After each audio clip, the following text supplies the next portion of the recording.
Lovely. Thanks, Sam. Next up, we've got Gemma Minter, who's going to give a little bit of a discussion about e-referrals.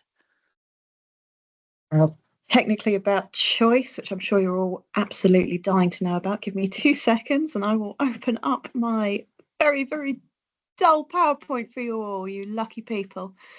Hi, my name is Gemma. I sit within acute services, which is now what they're calling planned care, apparently. But I specifically sit between planned care, primary care, and secondary care. I am neither fish nor fowl, but I'm supposed to try and bridge the gap between everybody. We are not quite calling it a poison chalice, but it's definitely not an easy job. I do have a ventriloque with me who works with me to try and support everybody as best we can, and we'll obviously answer any questions you have about this at the end. If you want to put them in the chat, feel free.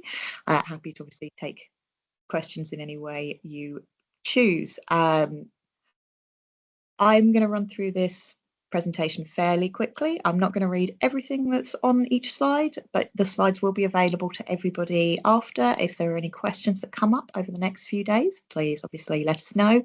And I believe there's going to be an FAQ at some point afterwards as well to go through it. So, choice, yay!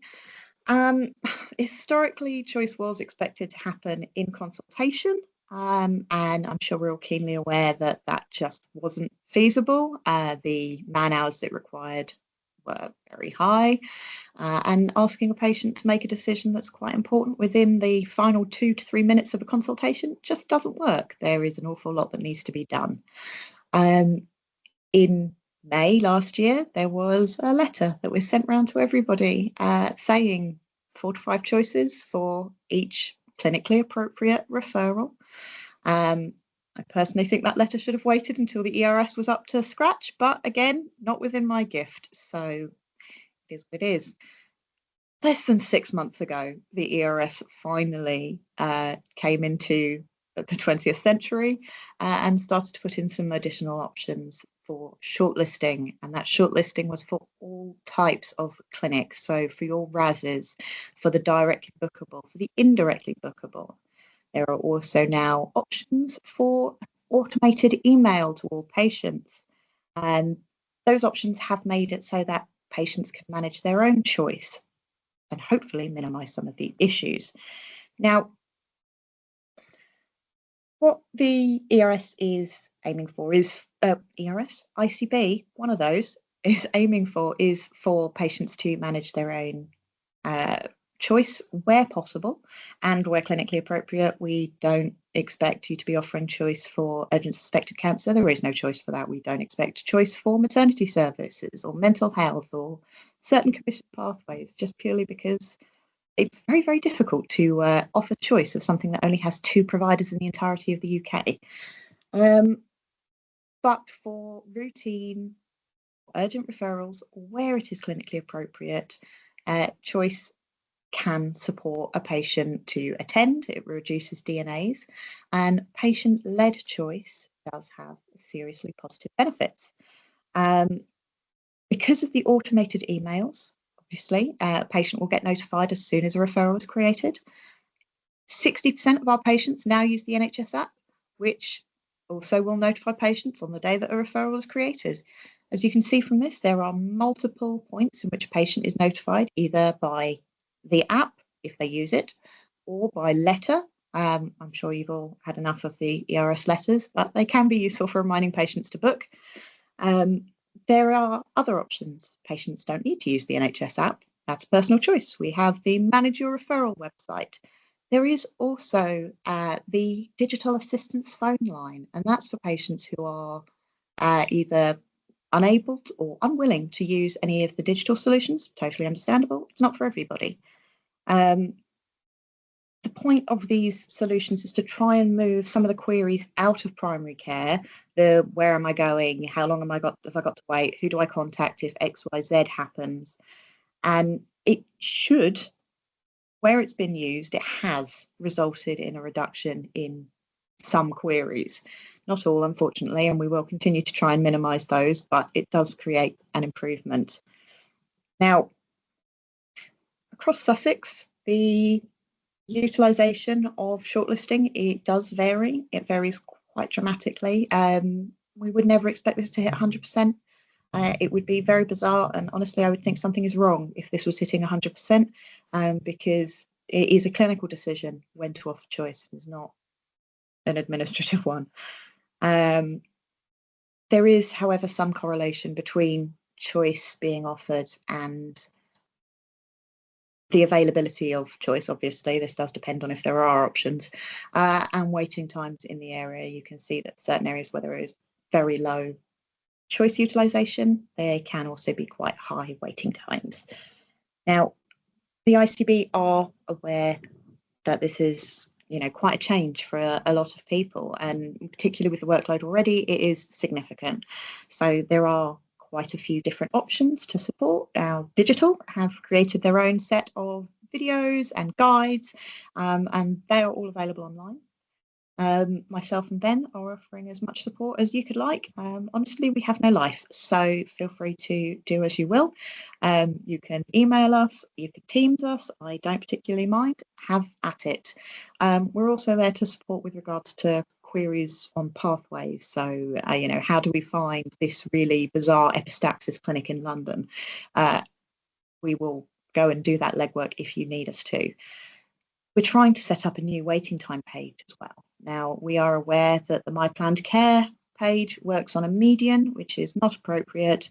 It does not show accurate waiting times for routine appointments. It shows a very, very artificially lowered one. That's all I can say about that. We're just waiting for this to finally go through Planned Care Board, and then it will be made public. There is an internal version, which I'm sure many of you have seen, if you are signed up for the ICB website. Now, if you think that there is a different type of support that you need, that your team would need, let us know. We are entirely happy to be taught a new way to do things. Anything that we can do better, we want to hear about it. Now, this isn't obviously the only place that change will happen with regards to choice. There are other things in the ICB which are all kinds of fun and excitement. First part is the ERS pathway cleanup. I'm sure you have all seen that certain providers request their cardiology pacemakers through XYZ clinic, and some of them want them by email, and trying to map them all is akin to pulling teeth. So one of my lovely jobs is to work with our colleagues to try and get everything in the same route and very clearly marked. Bear with me with that one. It's difficult, but we're working on it. We also still have PIDMAS. I'm sure you've all heard about PIDMAS. It hasn't been a great success, but it is a national goal, and it will still be here for as long as they deign it necessary.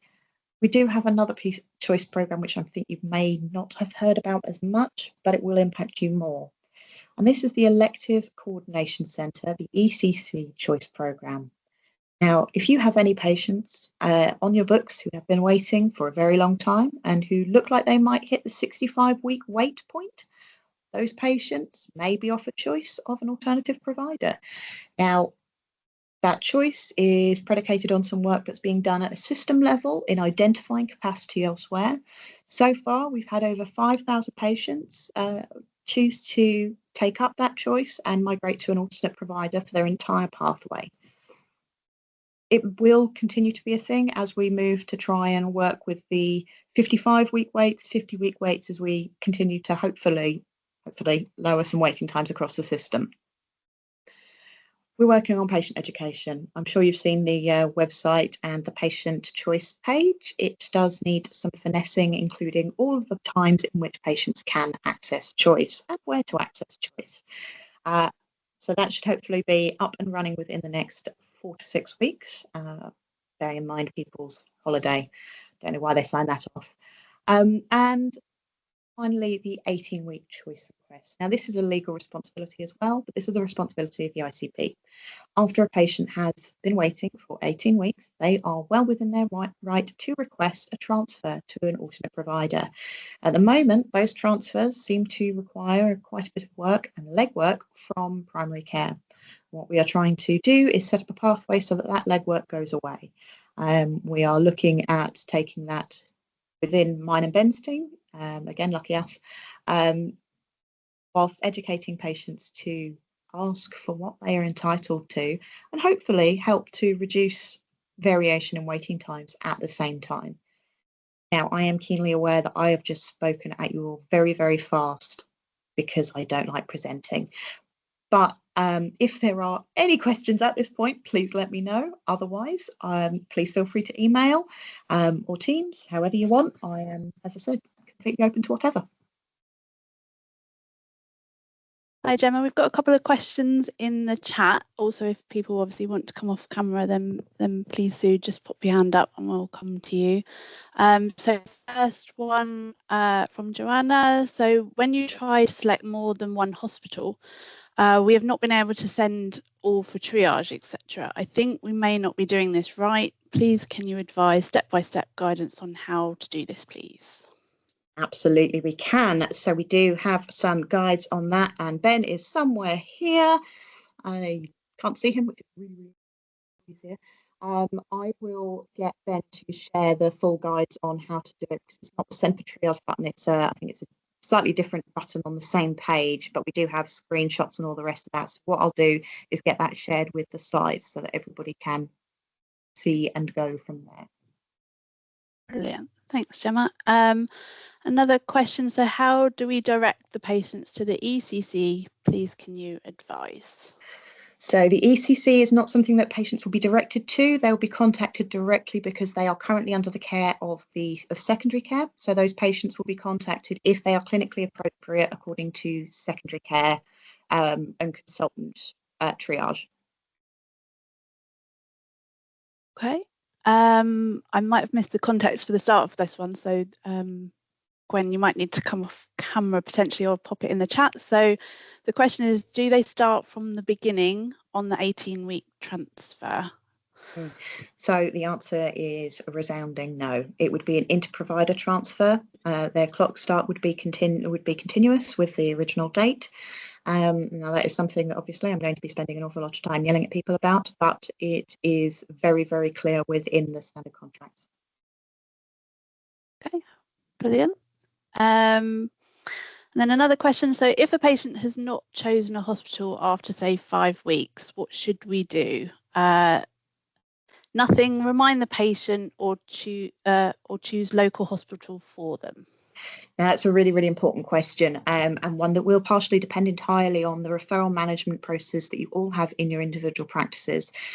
We recommend that realistically, given that the last reminder is sent to a patient on day 21, that by day 28, so within at the end of the month, if the patient hasn't done anything, then you default them to the local hospital. And this is for your own clinical safety, but also because we know that some patients do struggle. And a choice can be terrifying. If you've got neurodiverse patients, they may keep putting it off and it can become an issue. If they want to change after that point, they absolutely can, and that's something that we'll support them with, but it is better to get them on the waiting list at that point than to have them sitting in limbo forever.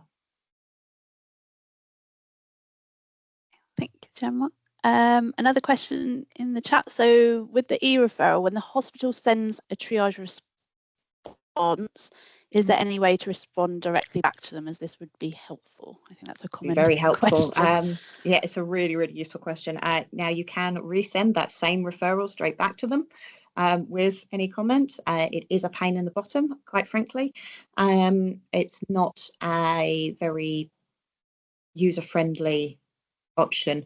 If I'm honest with you, what I tend to do is find their name on the global address list and email them directly. That's just a me thing. There are obviously emails for the majority of areas, specialties and specialty providers within the within the system. If you are struggling with a particular area, if you're struggling with a particular department that keeps bouncing things back and you don't feel that they're right, or the comments you're getting aren't making sense, then please let us know, because that way I can pick it up with them and we can go back to actually getting this sorted. The idea of my role is to try and create some two-way dialogue between any issues that primary care are experiencing, any issues that secondary care are experiencing, because whilst PQITs work, they do work, they don't often feed back in the way that potentially they should.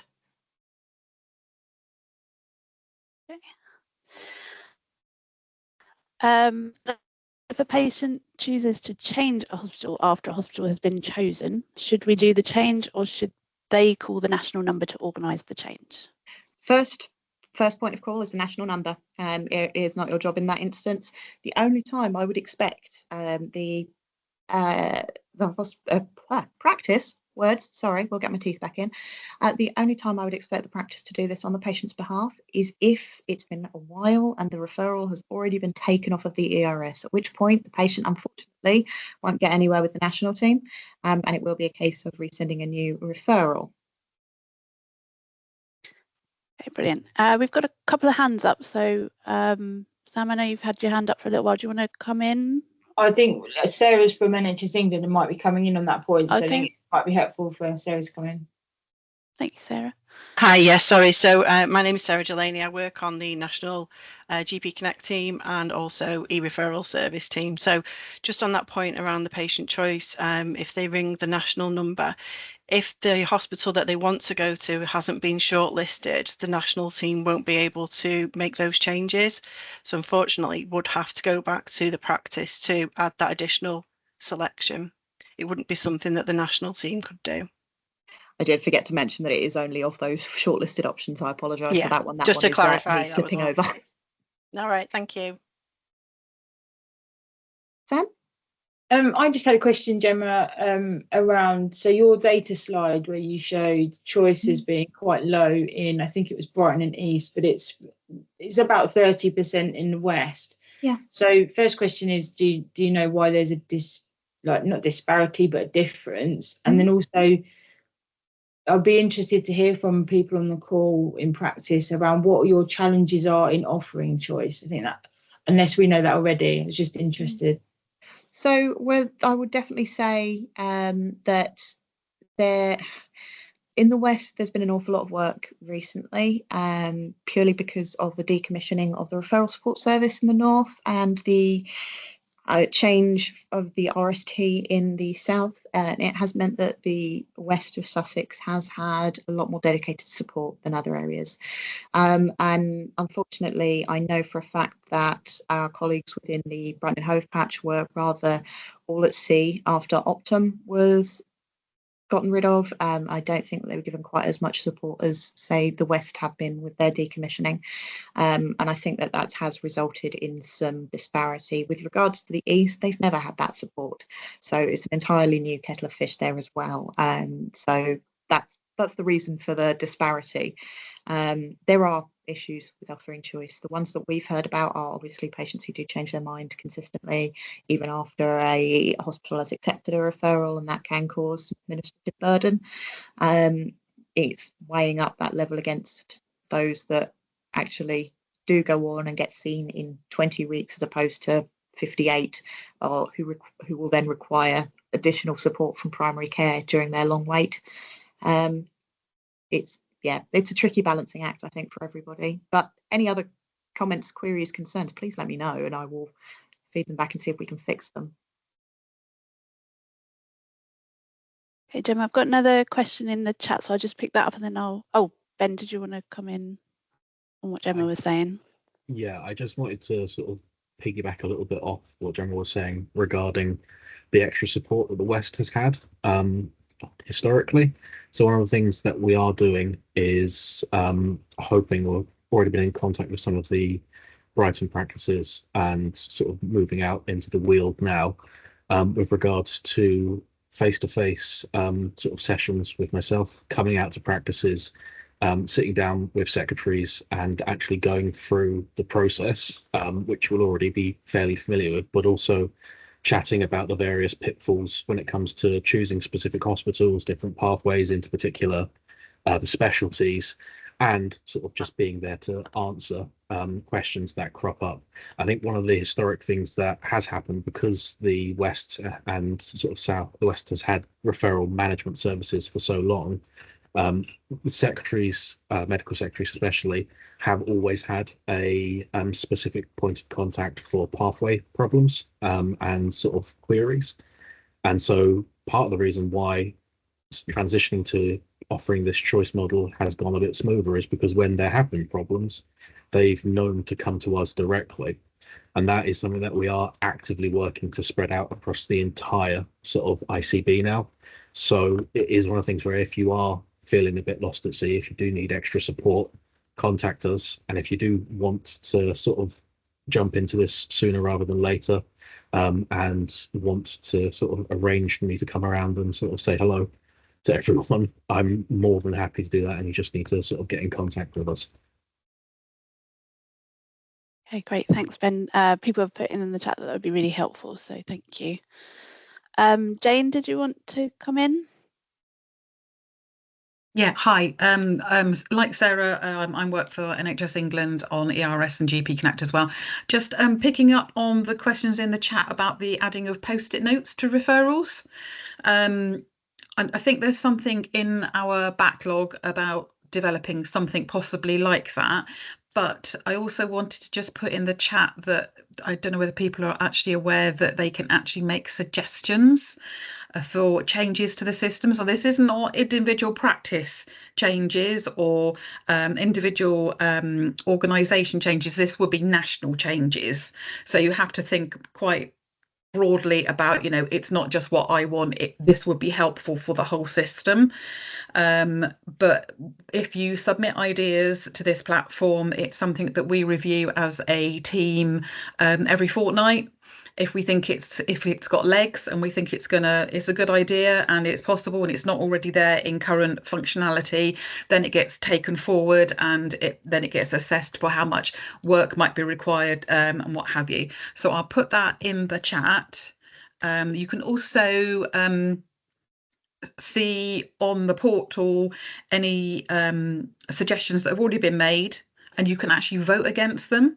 So if it's something that's really important to you, it's one of those things, the more people that vote for it, the higher it goes up. So it's always worth having a little look on there as well, just to see what's there and to see if there's anything you fancy changing or maybe changing. I'm not promising anything. Thanks, Jane. So just for the benefit of those watching the recording and can't see the chat, Jane was referring to a couple of questions in the chat about, is there a way of putting notes on the referral if it gets sent back from the hospital rather than creating a whole new document? So that was to do with those ones. So as Jane suggested, with the link that she's provided, which we will share, if you can put in the suggestions, that would be amazing, and hopefully we can get a change in there. There was a question in the chat about what the national number is, and Gemma and Julie have kindly shared that, so we'll make sure that that's shared out with all of the information when we send out the slides and resources. Sam has put them in there. So what would be the best way for practices to request help from Ben, please? And Gemma's just posted an email address, so again we'll share that out for those that can't see the chat. I'm aware of time, so if anybody does have any questions, they're more than welcome to hang on to the drop-in session at the end and we'll pick them up there. But for now, there's nothing more in the chat, so I'll pass back to Elaine.